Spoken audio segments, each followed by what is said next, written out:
Time once again for Tech Friday. Welcome on in, everybody. We're going to start off with a couple updates from Meld. They have released a swap layout thingy and MP4 recording. So yay! Go here and watch this.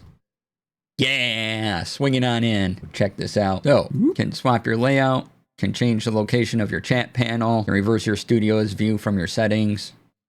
If you need to do that, there's default where you want your chat to be on the left or right side, and you don't have to make a new layout. It's just a button press to do it. But the big thing for me is MP4 recording now supported, which is fantastic. Love that. They can choose it MP4. Yeah. And there's all the other release announcements they had. All right. And so I will probably still do a try out Meld for a few weeks.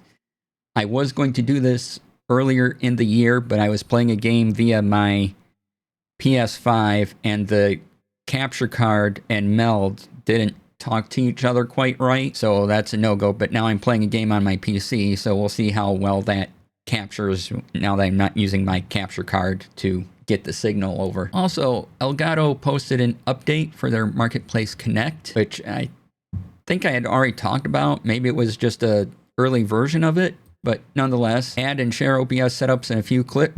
So right now this is Windows only, but we talked about being able to bundle up scenes and send them to others, and now you can do that through the Connect, or through the Elgato Connect space marketplace. You can even download whole scene collections from the Elgato marketplace, and you can, as it showed there, I'll get back to it in a second, but you can select what scenes you want to import from the collection. If you don't need all the scenes, you don't have to use them right here. So if you didn't want to be right back, you could just unclick those and they won't show up. So yeah, they had announced it before, but it must have been like a beta thing because they made a sort of an official announcement over on their Blue Sky. So just be aware of that.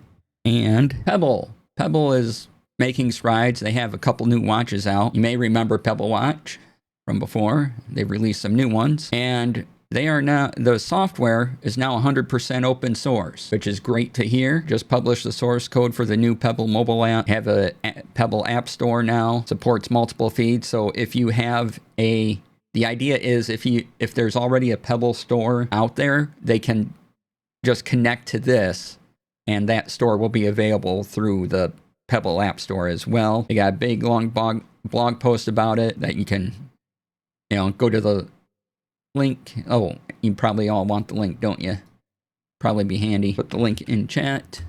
There you go. And also, another thing to point out is the hardware, as you see here, is that the back cover of the Pebble Time 2 is screwed in. You can remove the back cover and replace the battery, which is awesome. They've published the electrical and mechanical design files for the Pebble 2 Duo, so you can find the schematic if you wanted to design your own Pebble OS device. So if you're interested in a Pebble watch, they are doing some excellent moves and kind of, future-proofing themselves a little bit. That's very cool. All right, let me click another link here and let me copy this. We're gonna switch topics as soon as I can. Oh, here we go. Sorry, I'm using Zen browser and sometimes I'm still getting used to it. All right, so Obsidian posted on Blue Sky that you can now convert your Notion entries into Obsidian, and this is an official Obsidian plugin, so you have to go to the Obsidian community plugin and look for it, import from Notion. I did this. It is very handy. I like it a lot.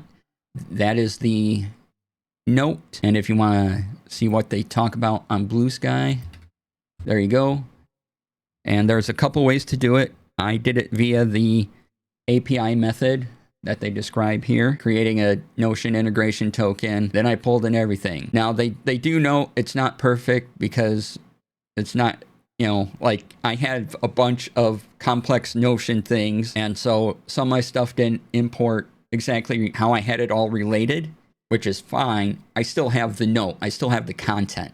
It's just not in that same relational database, which I'm okay with. As you can see, API import is new.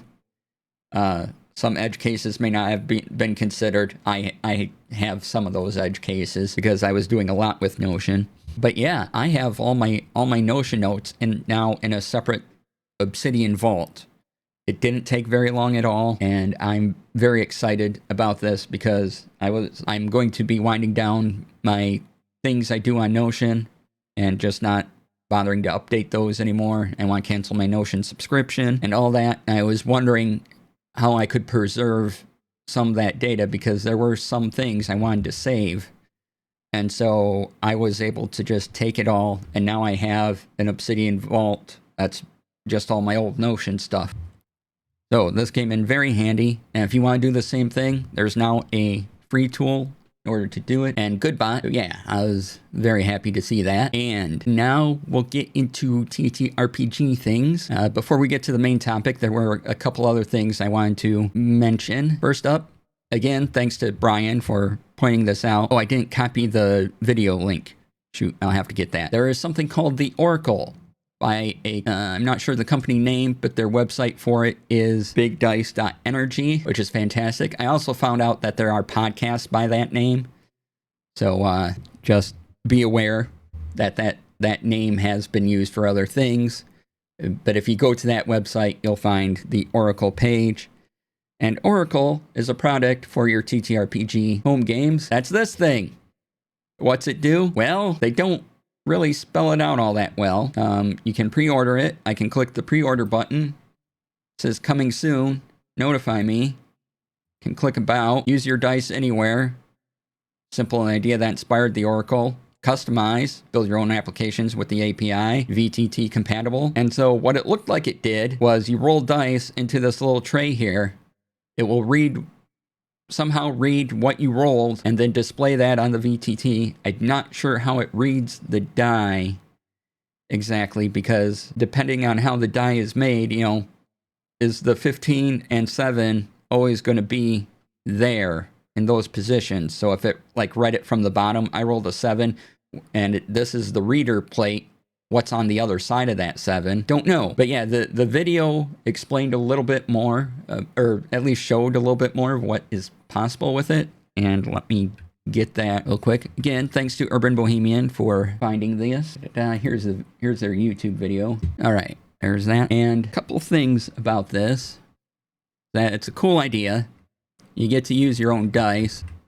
Hold on a second, I'm trying to get Windows up. So, you saw it while at PAX U, and it's interesting. A rolling tray that I guess uses reverse logic to know what numbers are facing up. Awesome. So, the neat thing is, you get to use your own dice because we all collect math rocks.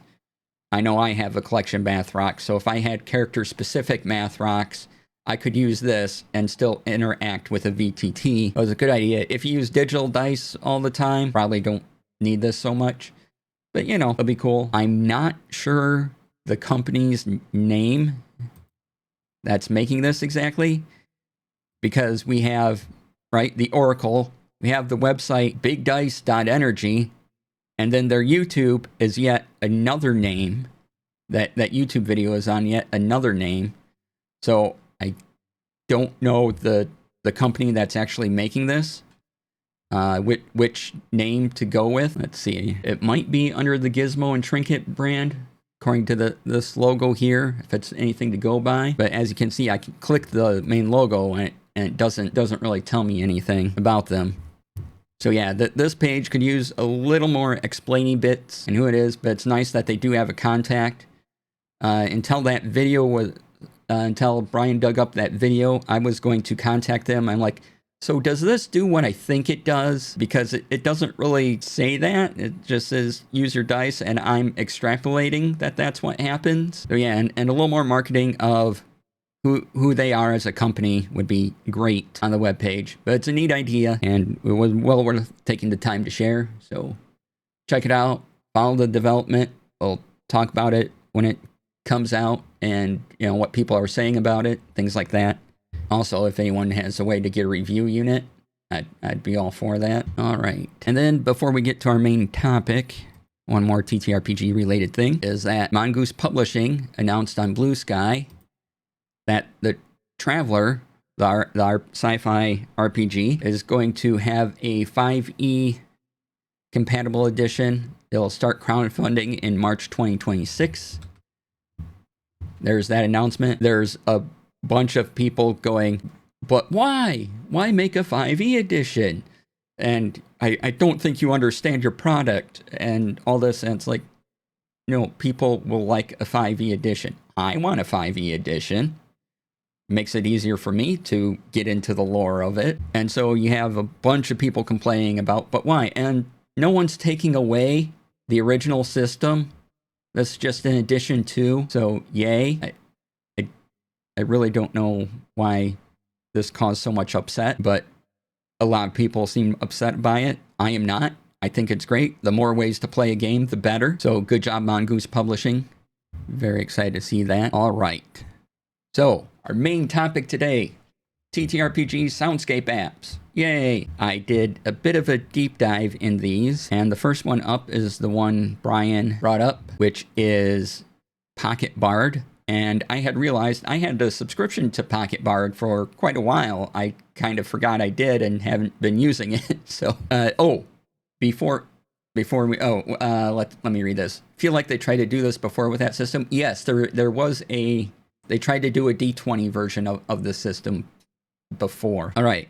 So we're going to talk about Soundscapes, and I previewed all the audio. Some I've used personally. The sound they provide, all of them, is fantastic. I don't have any complaints about the quality of the sound you're getting, right? It just comes down to the pricing and the features and what's right for you. So I picked 4, and we're going to go over them.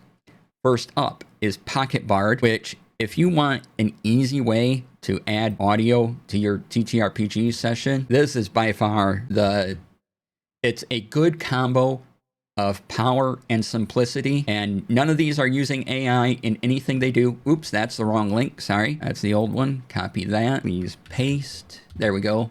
PocketBard.app. You can get it on the App Store and Google Play. I have it running on my MacBook Air.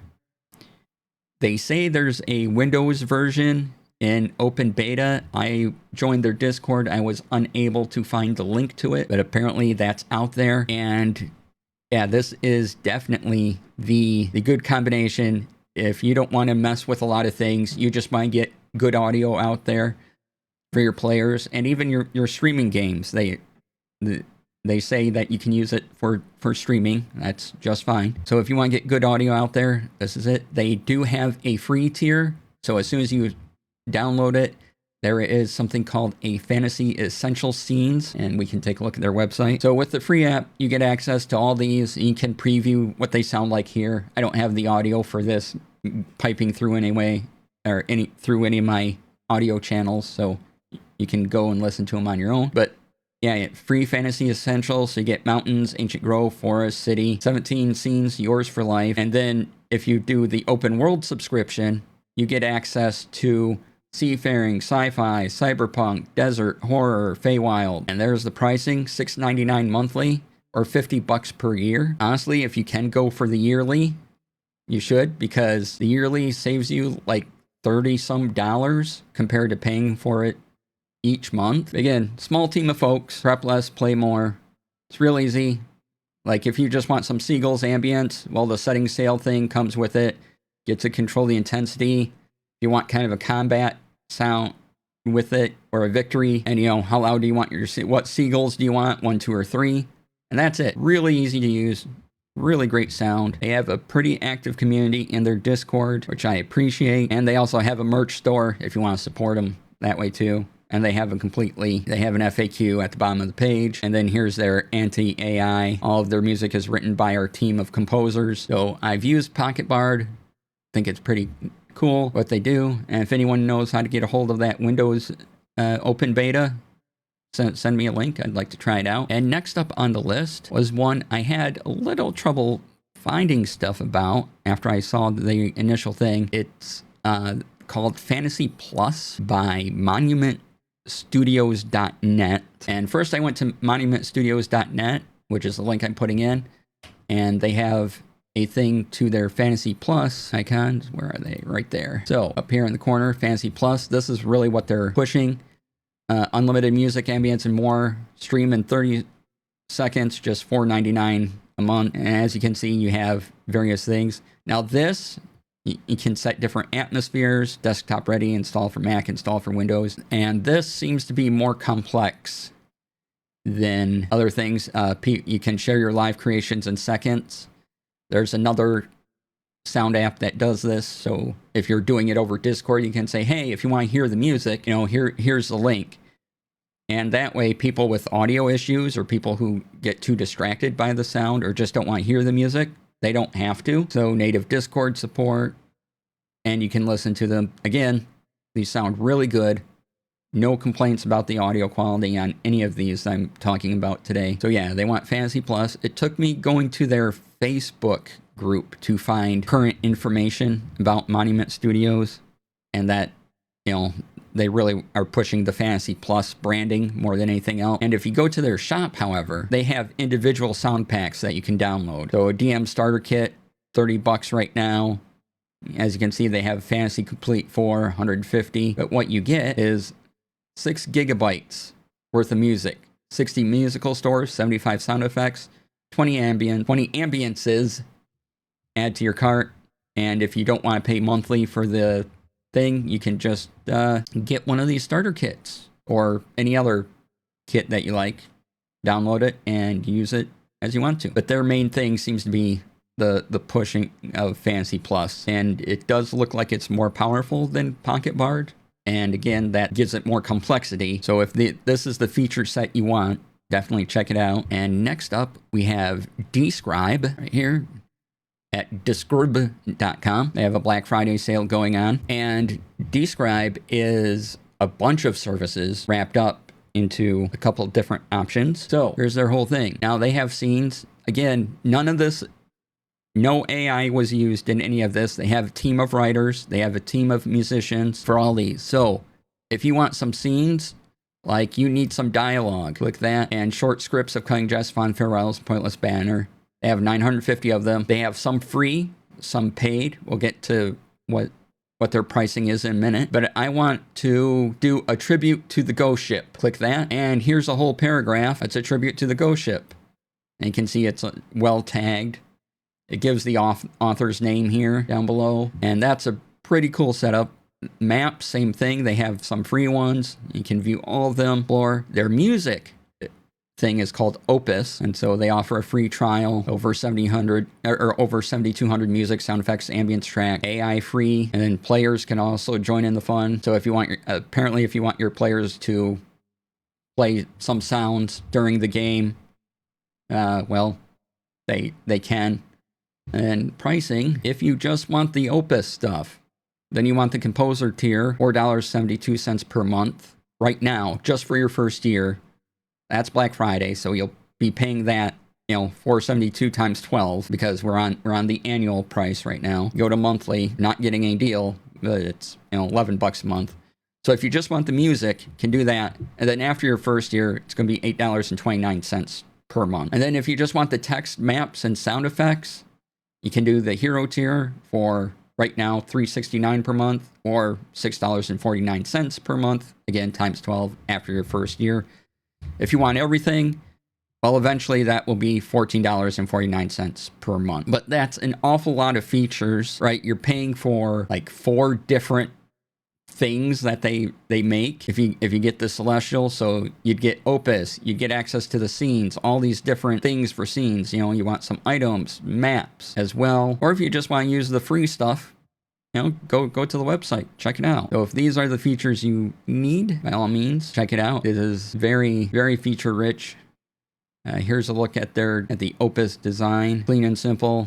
Select a tag. Travel. Doesn't look that complicated to use. There's some dials down there. Doesn't look like as much control as you would get through the Fantasy Plus thing, but still a lot of options. Ton of options.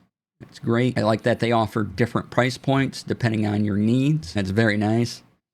And finally, we get to the one I've used the most, and I had a subscription to for a while as well, which is Soundscape. And there's even a small sample of my voice in one of the Waterdeep things, because they were at Gen Con before Waterdeep release. And plus, why would they name their product Plus?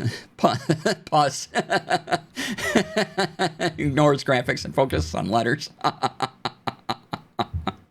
Amazing. Hey, Nick, welcome on in. So, Sirenscape, sirenscape.com. My voice. There's a small sampling of my voice in the Waterdeep ones. They were at Gen Con 1 year. They took a whole bunch of people's samples, and then they emailed me and said, "Hey, we're using your thing in our Waterdeep sample pack. So if you go into Waterdeep and go to like the Villagers' Voices toggle, there's a bunch of lines that people recorded in a sound booth at Gen Con the year they did this." And one of them is me screaming pies for sale. So if you get the Waterdeep package, just know you might have to click that button a lot to cycle to me saying pies for sale. But I'm there. I have used it in multiple productions before, so just throwing all that out there. They also recently, a couple of days ago, the guy who runs it, Ben, who is a pretty cool person. I've interacted with Ben before. They did put up an anti-AI policy, so that there talks about how they will not use AI and do not want to use AI in their product. I like that they have a specific policy now, just right there up front about it. Now, Sirenscape gives you a bunch of options, and Sirenscape is also a lot. They give you a lot of control over sounds. If you want the most control over your audio, over the sounds coming through, check out Sirenscape. There is an amazing amount of options, and it can be a little overwhelming, but there are tons of volume sliders, tons of options. You can put different elements together, forming your own tracks, saving those, inviting your players to hear it, all of that. So on one end, we have Pocket Bard, which some sliders, some sounds, you just tap what you need. Super simple, great sounds. Sirenscape, great sounds. And if you want more control, like if you want the other end of the spectrum, if you want to do more things with your sound, by all means, check out Sirenscape. Now, as you can see, they have a Black Friday sale going on. And again, what I like, they are one of the few that offers separate sound packs. So if you don't want to be a Super Siren subscriber, which is usually $12.99 per month, making it one of the more expensive choices on our list, you can either subscribe to, just say you want the Dungeons & Dragons packs, $8.50 per month, and you get all the new Dungeons & Dragons packs as they come out. Same for Pathfinder, or if you want sci-fi, they even give you a server and storage subscription. Or you can buy the individual things themselves. So say Tomb of Annihilation is what you're going to be running, and you want the big mega pack of sounds. You can buy this, $120 for a mega pack of sound, and then that's what you have access to. So you can also kind of piecemeal summit. You know, they have separate adventures out. If you just want this Aboleth Battle sound pack, $5.50. You can download the player. There's a web player, and there are players you can download. The web player is where things get really, really complex. It's great. Don't get me wrong. I thought it was fantastic. I used it on multiple productions. It was really, really good, but it does take a while to organize your sound. Again, they have this Black Friday sale going on. Can save 25% off a Super Siren subscription. So instead of $12.99 per month, you can get $9.74 per month for 1 year. So yeah, and they have a fantasy player app or a sci-fi player app you can download, and their web player in the browser or an online player app. These are where a lot of the Sirenscape power is. And again, this is the one out of all the ones I've listed. This is the one I've most used. They all say that you can use them for all the ones that we've talked about. They all say you can use them for streaming, and they have royalty and royalty free, all that stuff. Definitely double check all these if you are going to use any of these for streaming. Check it out. If there's any sound apps I missed, let me know. Talk about them in the stream today. Let me see if I can find the pack that I'm in real quick, just so I can get you a link. Let's see here. Dragon Heist. Okay, so they have a mega pack. Oh, they have, okay, this is different. They have a mega pack for $100, or they have Oh, I see. They divide up into chapters. So $20 for chapters 1 to 3 and $20 for a chapter 4 sound pack. I should be in I should be in this sound pack here. If you want a chance of hearing me say pie for sale, there you go. I don't remember the name of the option that specifically is. It's something like Villagers or something like that. And again, it's just a bunch of people that they went in a booth at Gen Con and they're like, we like these lines. We'll put these in. And since it's constantly pulling a random line up, it may take a while to actually hear pies for sale. I mean, you may be at it for like a minute. So don't expect to get my line right away if you do decide to listen to it. But if anyone ever uses it, yeah, that's me in there. So yeah, again, I've used, on our two ends of our spectrum, I've used Pocket Bard a little bit for my home game. And then I realized I still had a subscription to it, which I probably have to cancel because I need to get rid of more monthly subscriptions. Just can't afford them anymore. So yeah, probably get, but Pocket Bard, very good. Again, very easy to use. If you want the no fuss, no muss, Pocket Bard is definitely the choice out of everything we've gone through. And then as far as I can tell, Soundscape gives you just the most options of being able to manipulate your sound and making different soundscapes that you can save and play for your players or have them listen to over online. And I listened to samples from all of them. Again, no complaints about the sound quality on anything.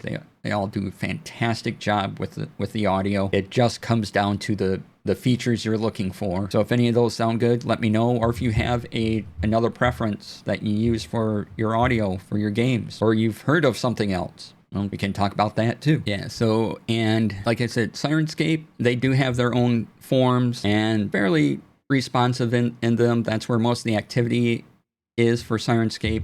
For Pocket Bard, it's definitely their Discord. I'm not sure about the other ones. Monument Studios seem to be their Facebook page, and it would be nice if they updated a little more regularly. Describe, I didn't really look into where they're posting a lot. But yeah, if you're looking to give feedback, definitely Pocket Bard or Soundscape. You'll probably have some acknowledgement of being listened to.